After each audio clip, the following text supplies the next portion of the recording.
चंद्रपूरमध्ये भाजप स्थापना दिनाचे 2 वेगवेगळे कार्यक्रम आयोजित करण्यात आलेले होते आणि सुधीर मुनगंटीवार, किशोर जोरगेवार यांच्याकडून वेगवेगळ्या कार्यक्रमांचं आयोजन करण्यात आलं होतं। किशोर जोरगेवारांच्या या कार्यक्रमामध्ये भाजपच्या ज्येष्ठ नेत्या शोभा फडणवीसांचीही उपस्थिती होती। दरम्यान 2 कार्यक्रमांमुळे मुनगंटीवार आणि जोरगेवारांमध्ये विसंवाद आहे का असा सवाल उपस्थित होता।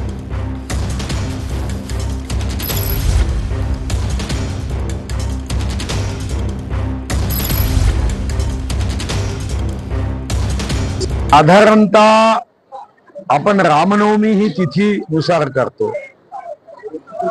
देवासमान असणारे जे महामानव आहे त्यांच्याही जयंत्या या तिथीनुसार करण्याची पद्धत आहे, पण पक्षाचा स्थापना दिवस हे तारखेनुसार केले जातात। आता कोणाच्या लक्षात येत नसेल तर हे आश्चर्य।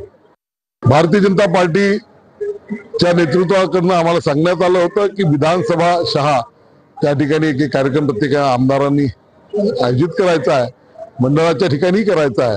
तर तो कार्यक्रम चंद्रपूर विधानसभेच्या वतीनं आपण या ठिकाणी घेतो आहे, ज्यामध्ये या भारतीय जनता पार्टीचे वरिष्ठ नेते हंसराज अहिर असतील, शोभाताई असतील, विजय राऊत असतील, रमेश बागलाजी असतील, हे सर्व लोक त्यामध्ये सहभागी झालेले आहेत। केंद्रात आहे, जेव्हा आपला पक्ष महाराष्ट्रात आहे तेव्हा या जिल्ह्यामध्ये पार्टीमध्ये भांडणं व्हावी। आज या ठिकाणी एवढा मोठा मेळावा आहे, का मोठ्या मनाने समोर येत नाही, का दुसरा मेळावा घेता? ह्याच्यामध्ये लोकांच्या मनामध्ये काय निर्माण होतं? अरे आता जिल्हा हा चंद्रपूरचा आमदार आहे, चंद्रपूरमध्ये कार्यक्रम घेणं त्याचं काम आहे।